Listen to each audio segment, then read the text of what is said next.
14페이지 요한복음 21장 15절부터 17절까지 봉독합니다.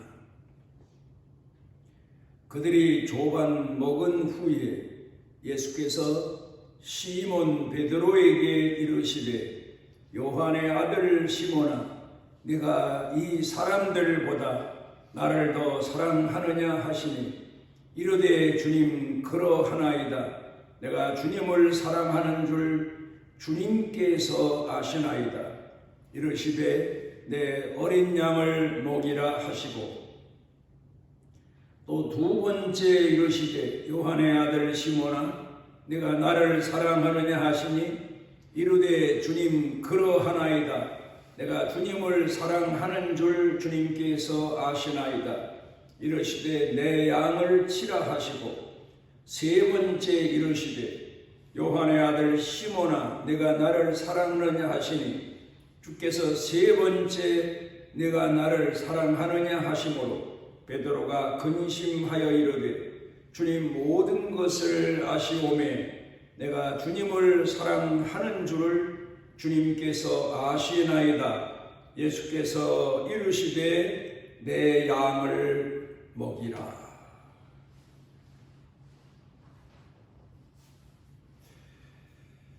오늘은 먼저 한 글을 소개합니다. 빗물이 몰려드는 호수로 살자. 시궁창을 씻고 오는 더러운 물이라도 마중나가 맞이하며 서러움을 달래주자. 헤엄칠 힘이 없어 물에 둥둥 떠오는 병든 물고기도 가슴으로 받아주자. 다시 헤엄치며 물길을 달리도록 어루만져 주자. 도도한 샘으로 몇 사람의 우물보다 목마른 대지에 물고랑을 내어주어 시든 잡초도 다시 살리는 넓은 호수로 살아가자. 이 글에서 말하고 있는 내용은 모든 사람을 포용하자. 모든 사람을 끌어안고 살자. 모든 사람을 용서하고 이해하고 이끌어주면서 사랑으로 살자. 그런 내용의 글입니다. 예수님께서 천국의 제자 된 자는 가장 작은 자라 할지라도 세례 요한보다 크다. 마태복음 11장 11절에서 그렇게 말씀하셨습니다. 세례 요한이 누굽니까? 선지자 중에 구약 시대의 선지자 중에 제일 마지막 선지자입니다. 그리고 선지자 중에서 제일 큰 자다. 그렇게 말씀하셨습니다. 또 하나 여자가 낳은 자 중에 제일 큰 자다. 그렇게 말씀하셨습니다. 세례 요한이 세상에 나와서 하나님 말씀을 전했는데 그 전한 내용을 보면은 회개하라. 천국이 가까웠다. 천국이 가까이 오고 있으니 회개해라. 그리고 자기에게 몰려오는 사람들을 향해서 세례 요한이 외치기를 도끼가 나무 뿌리에 놓여 있으니 열매 맺지 않는 회개하여서 열매 맺지 않는 나무마다 찍어 불에 던지우실 것이다. 그러니 회개하라. 그러니까 세례 요한의 외친 내용을 종합해 보면은 구약 시대 율법의 종교를 외쳤다, 그렇게 볼 수 있겠습니다. 그러니까 사람들의 죄를 지적하면서 회개해라. 회개하지 않으면 하나님께서 마치 나무 뿌리에 도끼가 놓여 있는 것처럼 나무 뿌리를 잘라내면 나무는 끝인 겁니다. 더 이상 뿌리 없는 나무가 어디 있습니까? 그러니까 하나님께서 심판해 버리신다. 불에 태워 버리신다. 무서운 율법적인 선지자로서의 말씀을 전했습니다. 그런데 예수님께서는 그의 사역을 평가하시기를 천국의 제자 된 자 중에서 제일 작은 자보다도 더 작다. 그렇게 말씀하셨습니다. 우리가 이 말씀의 의미를 한번 깊이 생각을 해볼 필요가 있습니다. 세례 요한은 그 사역이 세상에 나서서 세상 죄를 책망합니다.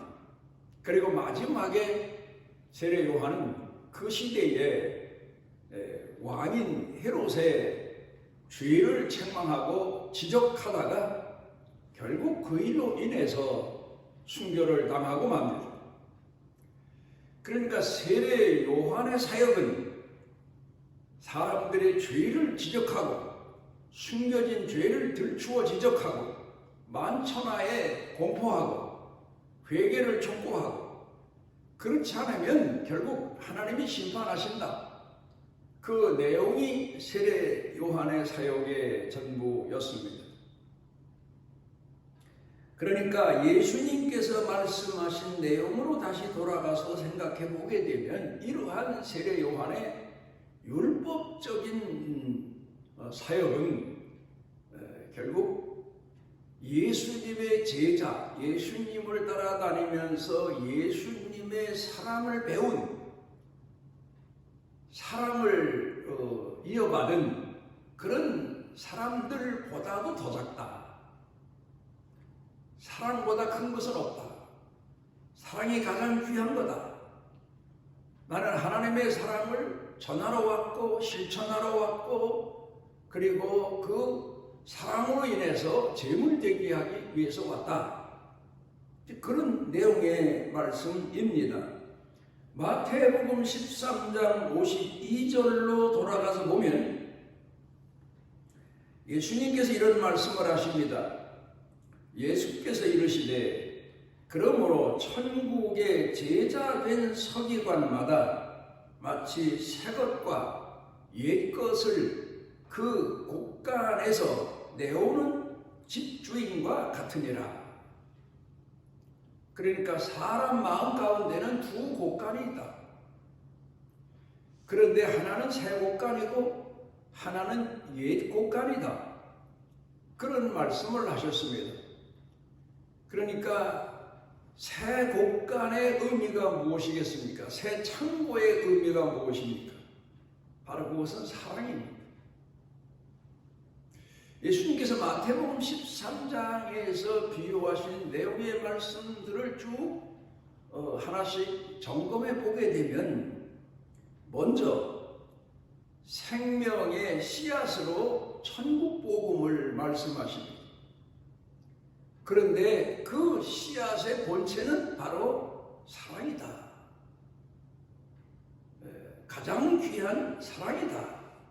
소중한 사랑이다. 그 내용을 말씀하고 계십니다. 밭에 갔다가 뿌린 씨앗에 싹이 나서 자라서 그 자란 그러니까 겨자씨 나무가 나중에는 큰 그늘을 사람들에게 제공할 만큼 그런 사랑이다.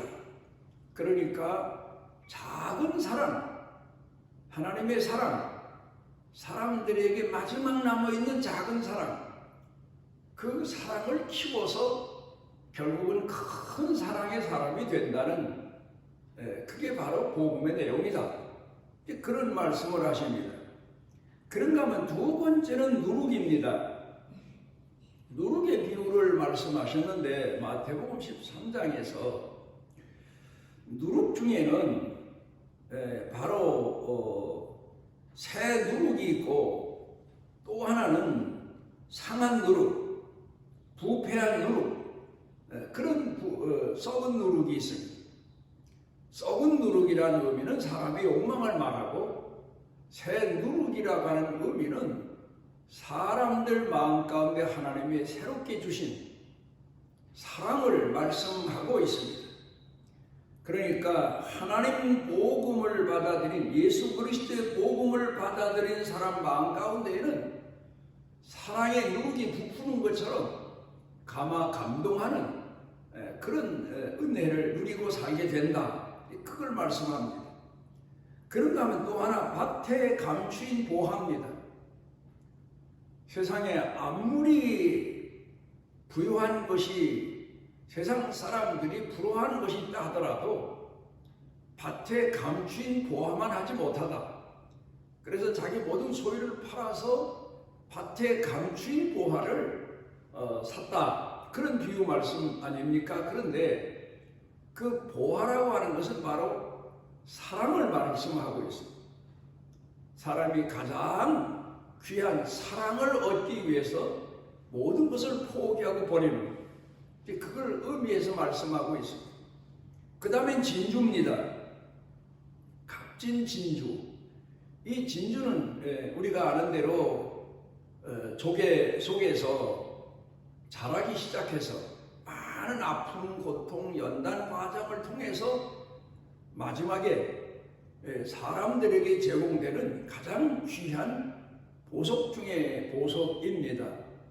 그러니까 사랑이라는 것은 이렇게 연단 과정을 통해서 많은 기간을 통해서 하나님 앞에 가장 고귀한 진주처럼 쓰여지고 또 하나님 앞에 나타나는 성도들의 마음가짐, 이제 그걸 비유들어 말씀하시고 계십니다.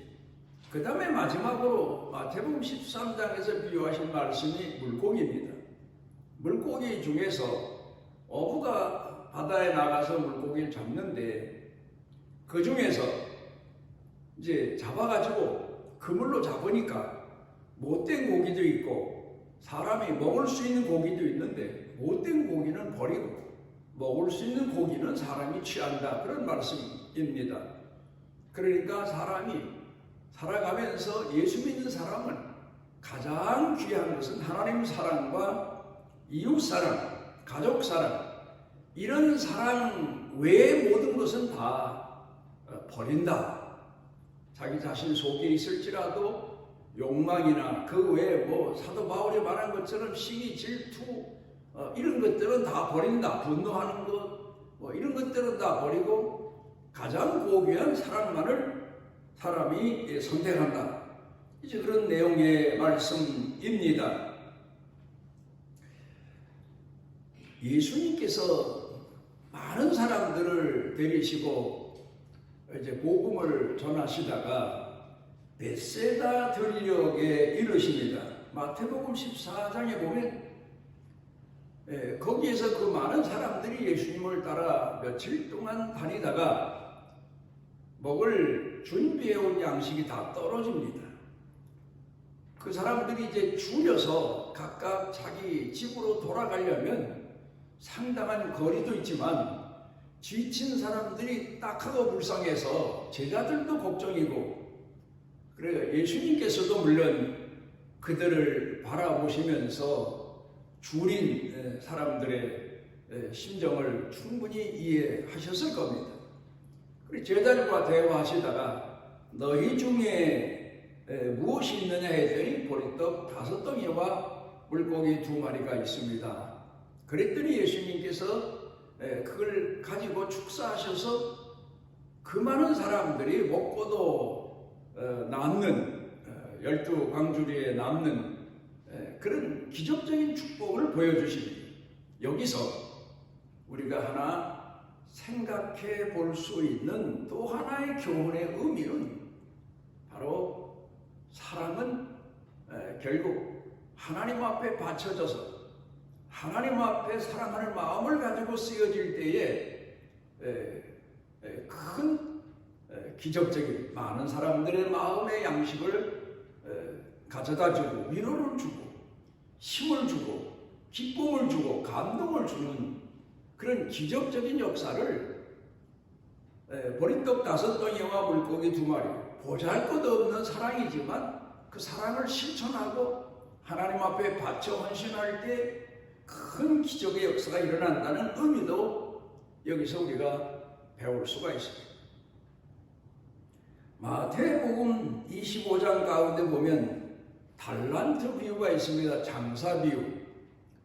이 비유의 말씀은 곧 우리가 예수님 앞에 부여받은 사랑을 가지고 나아가 남들을 사랑하고 원수를 사랑하고 이웃을 사랑해서 많은 사랑의 결실을 거두는 이제 그런 내용의 의미로서 우리가 이해하고 생각해 볼 수가 있는 겁니다.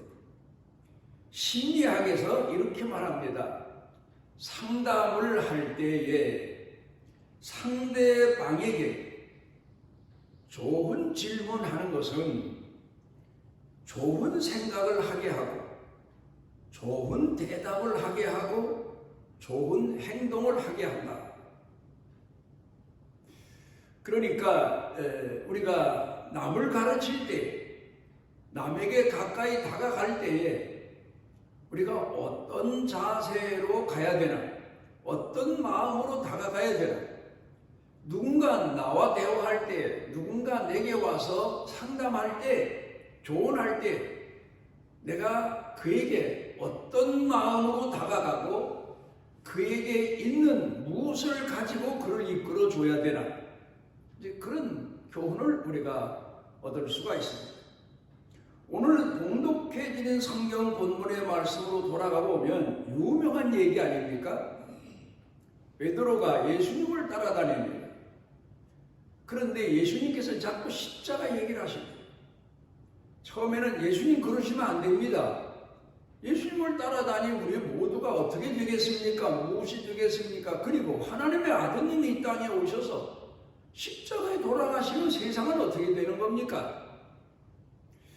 그러면서 예수님께서 말씀하신 의미를 몰라서 예수님 앞에 나서서 물론 자기 딴에는 예수님을 위한다는 마음에서 그랬지만 결국 책망을 받고 그리고는 자기 생각이 잘못됐다는 것을 깨닫게 됩니다. 그리고 예수님께서 또다시 이제 마지막 십자가 얘기를 하실 때에 이 제자들, 예수님께서 제자들이 다 예수님이 십자가에 못 박혀 돌아가실 때 버리고 도망갈 거다. 그 얘기를 들은 베드로가 예수님, 이 사람들이 다 도망갈지라도 저는 그러지 않겠습니다. 나는 예수님과 함께 십자가에 못 박혀 죽을지언정 예수님 떠나지 않겠습니다. 물론 그 당시 베드로 마음은 그랬습니다. 그러나 예수님 십자가에 못 박혀 돌아가시는 과정이 얼마나 참혹하고 얼마나 고통스럽고 얼마나 비참한 것인가를 깊이 생각하지 못해서 베드로가 한 말일 겁니다.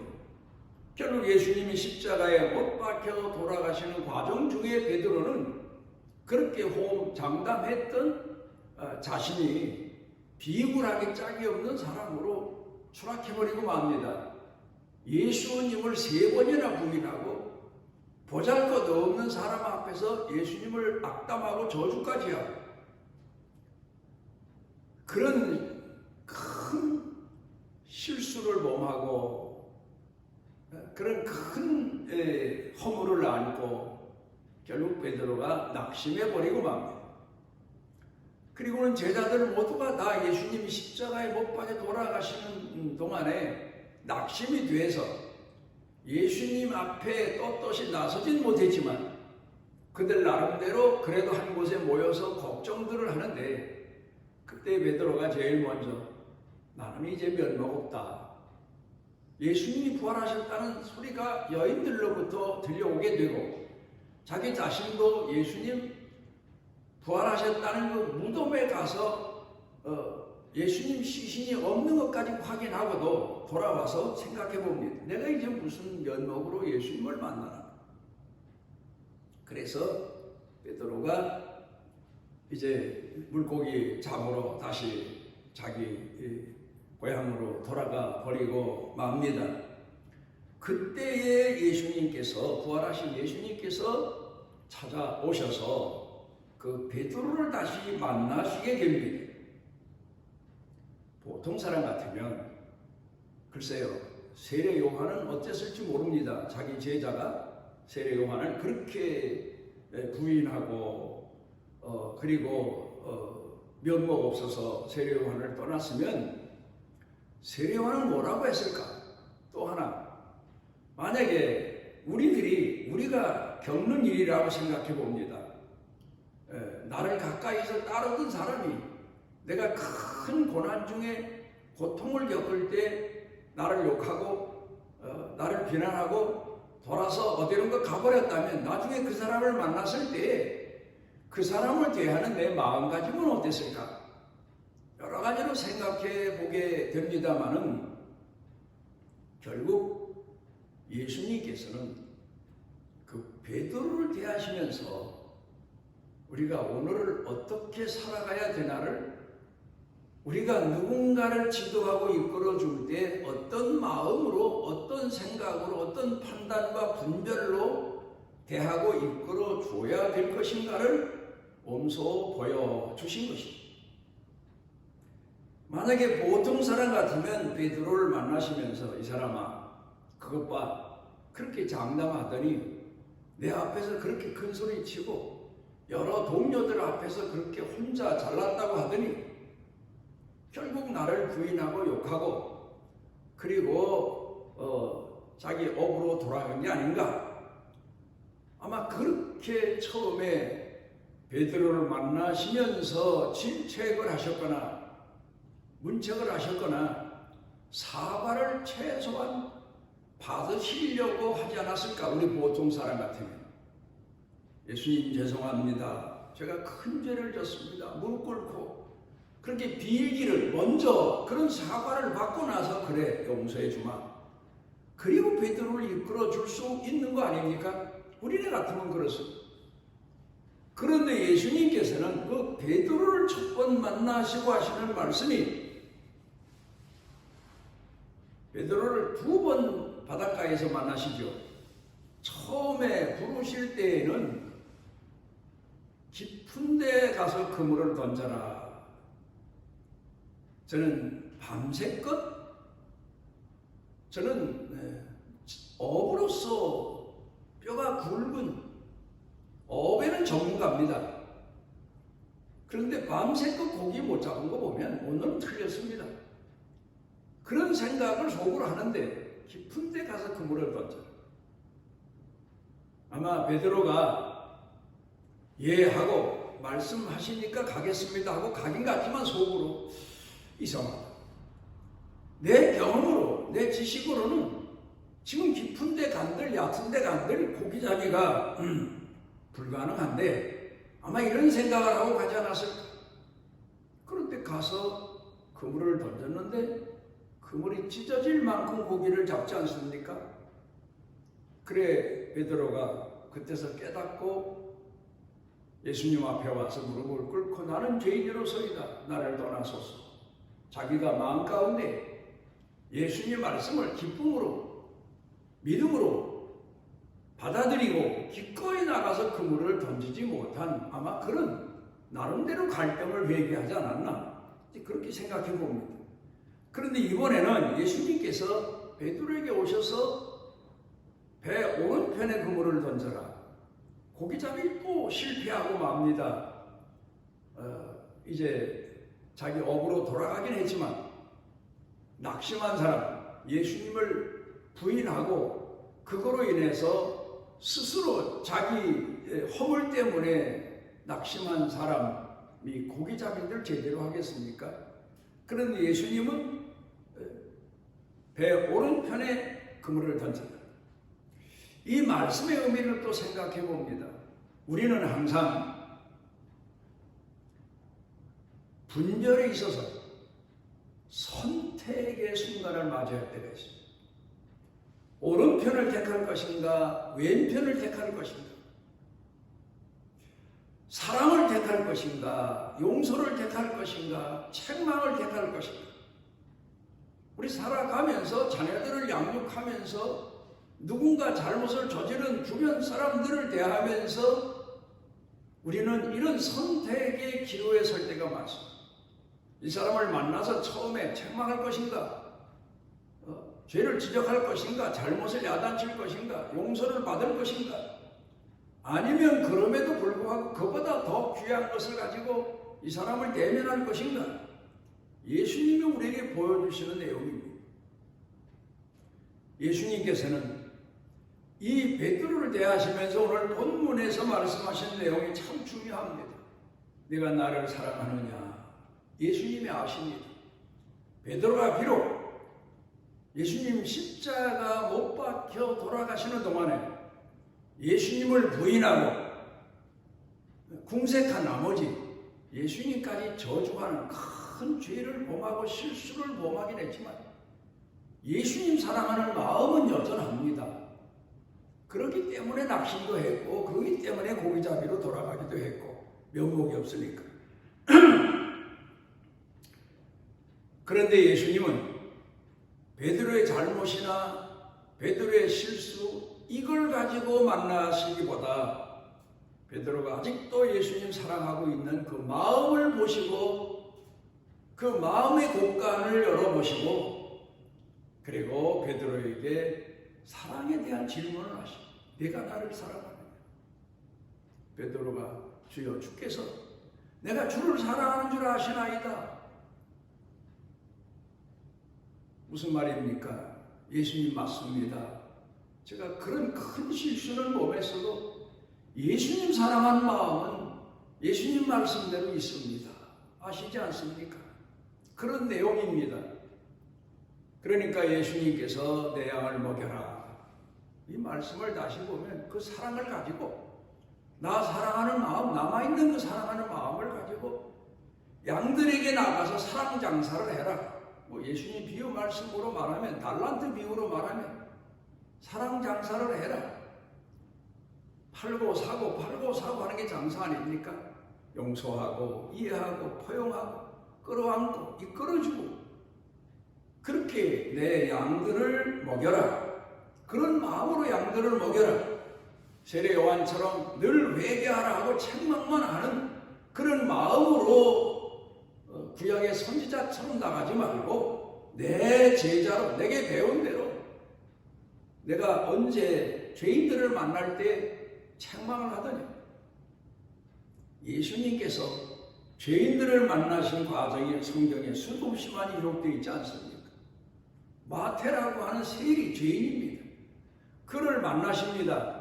그러면 너는 하나님을 알면서 지금도 그 사람들로부터 지적받는, 사회로부터 칭찬받는 세관의 세리 자리에 앉아있느냐?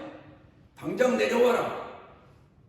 아마 보통 사람 같으면 그런 호통을 쳤을지 모르지만 예수님은 그 세리 마태의 마음을 벌써 이미 헤아리시고 나를 따라라.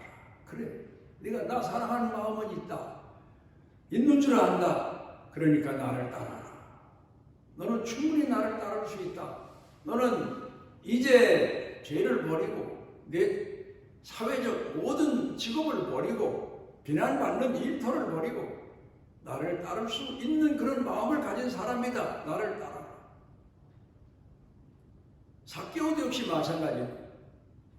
삭개오가 비록 세리로서 사람들로부터 지탄을 받고 있지만 예수님 보고 싶은 마음, 사랑하는 마음, 따르고 싶은 마음이 여전한 것을 알고 내려와라. 오늘 내가 네 집에 유하여야 되겠다. 그렇게 말씀하십니다. 또 그런가 하면 성경 가운데서 그 유명한 수가성의 여인을 우물가에서 만나시면 그때 너는 어떻게 그런 어지러운 생활을 살았느냐? 내 사생활이 너무도 복잡하다. 뭐 그런 고통, 그런 책망이 아니라 그 여인이 물론 예수님을 알지도 못하고 예수님께서 누군지 바로 알지도 못하고 그저 유대인으로만 알고 있기 때문에 그러하여금 예수님이 누구이신가를 알게 하도록 이끌어주는 말씀으로 시작을 하십니다. 물을 좀 달라. 내가 내게 물을 달라고 하는 내가 누구인지를 알았으면 내가 나한테 물을 달라고 했을 거다. 그 여인에 대해서 죄를 지적하고 책망하고 남들처럼 비난하는 그런 자세나 그런 마음으로 다가가지 아니하시고 그를 충분히 이끌어 주시고 이해하시고 포용하시고 인도하시는 마음으로 다가가십니다. 그런가 하면은 또 우리가 잘 아는 대로 가늠 중의 현장에서 잡힌 여자도 있습니다. 아마 구약의 선지자 같으면 보통 우리네 같으면 사회 공의 정의를 외치는 사람 같으면 사형을 쳐야 된다. 뭐 돌로 때려서 심판해야 된다. 뭐 별별 생각을 가졌거나 아니면 불쌍해서 그를 구해주고 싶다 하더라도 아마 그의 잘못 현장에서 발견된 여러 가지 추한 모습들을 책망했을지 모르고 그런데 예수님은 침묵하시면서 그를 구원하고 싶으신 마음을 가지고 다가가셔서 땅에 글씨를 쓰시고 그런 예수님을 지켜보던 이 여인의 마음은 얼마나 속으로 크게 감동을 했겠습니까? 저분이 나를 다른 사람처럼 돌로 치거나 말로 치지 않고 나를 불쌍히 여기시고 나를 구해주려고 하시는구나. 나를 저렇게 사랑하시는구나.